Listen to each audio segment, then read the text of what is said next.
안녕하세요. 시청자 여러분을 위한 건강솔루션 TV 닥터 처방전입니다. 오늘의 건강 주제는 유방암 통증과 멍울, 유방암 확률입니다. 외과 전문의 박수빈 선생님과 함께 알아보도록 할게요. 선생님 어서 오세요. 네, 안녕하세요. 외과 전문의 박수빈입니다. 반갑습니다. 반갑습니다. 먼저 유방암의 초기 증상에 대해서 알아보고 싶은데요. 초기에는 어떤 변화들이 나타나나요? 안타깝게도 유방암은 초기에는 아무런 증상이 없는 경우가 대부분입니다. 보통 종양이 어느 정도 자란 다음에야 증상을 느끼시게 되는데 가장 흔하게 나타나는 증상은 통증 없이 만져지는 단단한 멍울입니다. 그 외에 유방 모양의 변화, 피부나 유두 함몰, 유두에서 피가 섞인 분비물이 나오거나 피부 발적 등이 있습니다. 의외로 유방 통증은 호르몬에 의한 정상 생리 현상이거나 양성 질환인 경우가 많지만 증상만으로는 암과 구별하기 어렵기 때문에 꼭 전문의를 찾으셔야 합니다. 방금 선생님께서 가장 흔한 증상이 멍울이라고 하셨는데요. 이 멍울을 본인이 어떻게 파악할 수가 있을까요? 유방의 양성 멍울은 대개 표면이 매끄럽고 경계가 명확합니다.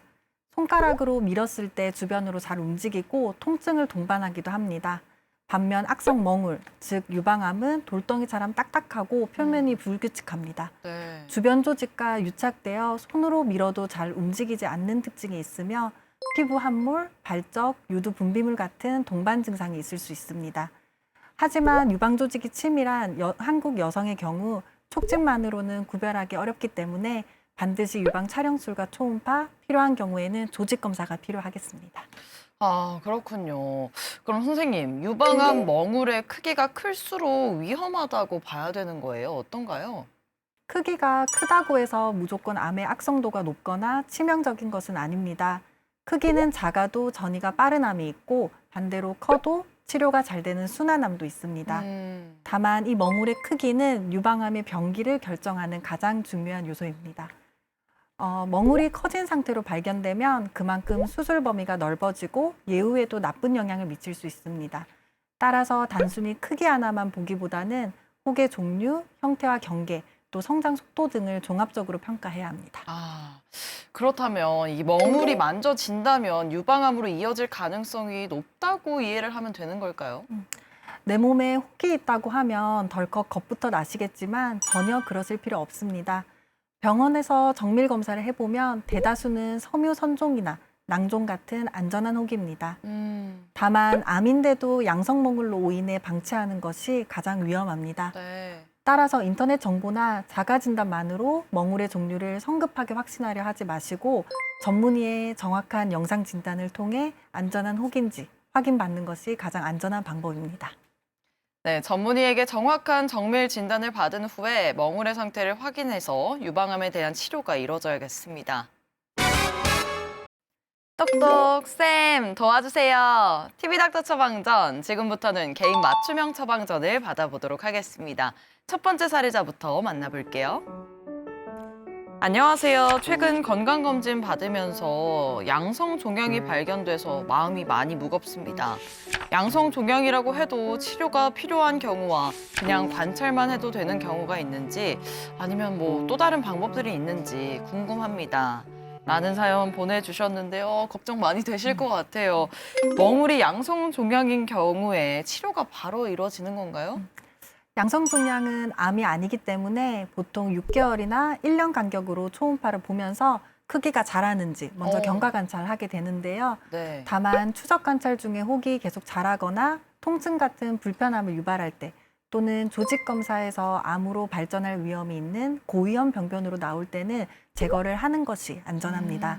최근에는 칼로 직접 절개하는 수술 대신 만무톰 같은 최소 침습적 시술을 통해 흉터 없이 안전하게 제거할 수 있으므로 의료진과 상의하셔서 적절한 치료 시점을 결정하시면 됩니다. 양성 종양의 멍울이 발견됐을 때 절개가 필요 없는 수술도 가능하다고 하니까요. 전문의와 상담 후에 진행하시면 되겠습니다. 그럼 다음 사연 만나볼게요. 안녕하세요. 얼마 전부터 가슴에 혹 같은 멍울이 만져져서 걱정이 많습니다. 혹시 이게 유방암 초기 증상일까 불안하고 두렵기도 한데요. 병원에 가기 전에도 스스로 멍울을 잘 체크할 수 있는 방법이 있을까요? 라는 사연 보내주셨습니다. 유방암 멍울에 대한 그 자가 검진은 어떻게 하는 게 좋을까요? 자가검진은 매달 생리가 끝난 후 3일에서 5일 사이에 하시는 게 가장 정확합니다. 먼저 거울 앞에 서서 유방의 모양이 비대칭은 아닌지, 또 피부 함몰이나 유두 분비물이 있는지 눈으로 먼저 꼼꼼하게 살피는 것이 그 첫 단계입니다. 그 다음 검사할 쪽 발을 머리 위로 올리고 반대편 손가락 마디의 바닥면을 이용해 육방 바깥쪽부터 유두를 향해 원을 그리며 부드럽게 눌러가며 만져봅니다. 특히 유방암이 가장 많이 발생하는 부위가 겨드랑이와 가까운 쪽, 즉 상외측 부위인데요. 네. 이 부위와 겨드랑이 주변까지 덩어리가 만져지는지 누운 자세와 선 자세에서 모두 확인해 보시는 것이 좋습니다. 네, 유방암이 자주 발생하는 겨드랑이 가까운 상외측 부위를 누운 자세와 선 자세에서 꼼꼼하게 점검해 주시고요. 멍울에 이상 징후가 느껴진다면 정확한 진단 받으시길 바랄게요. TV닥터 처방전, 유방암 통증과 멍울, 유방암 확률에 대해 알아보고 있습니다. 선생님, 그 가족력이 없는 경우에도 유방암 멍울이 나타날 수 있는 건가요? 우리 집안에 유방암 환자가 없으니 안심이다라고 생각하시는 분들이 많으신데요. 놀랍게도 유방암 환자의 무려 80% 이상은 가족력이 없는 분들입니다. 유방암은 유전적 요인뿐 아니라 이른 초경이나 늦은 폐경으로 인한 호르몬 노출, 비만, 음주, 서구화된 식습관 같은 환경적 요인이 훨씬 더 크게 작용하기 때문입니다. 네. 따라서 가족력의 유무와 관계없이 40세 이상 여성이라면 누구나 2년마다 국가검진을 필수로 받으셔야 하고요. 검진 대상이 아닌 젊은 여성분들도 매달 자가검진하는 습관을 꼭 가지셔야 합니다.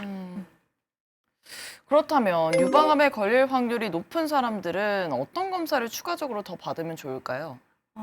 어머니나 자매 중에 유방암 환자가 있다면 남들보다 10년은 일찍 검진을 시작해야 합니다. 네. 가족력이 뚜렷한 고위험군은 브라카 유전자 검사로 유전 변이를 확인하기도 합니다. 또한 한국 여성분들에게 흔한 치밀 유방은 유방 촬영술만으로는 치밀한 조직에 가려진 암을 놓치기 쉬워서 반드시 유방 초음파 검사를 병행하셔야 합니다. 유전적 위험도가 매우 높은 고위험군이라면 주기적으로 유방 MRI 검사까지 시행해서 아주 미세한 초기 단계부터 암을 찾아내는 스크리닝 시스템을 갖추는 것이 안전합니다. 네, 유방암 통증과 멍울, 유방암 확률과 관련해서 꼭 기억해야 할 처방전 정리해 드릴게요.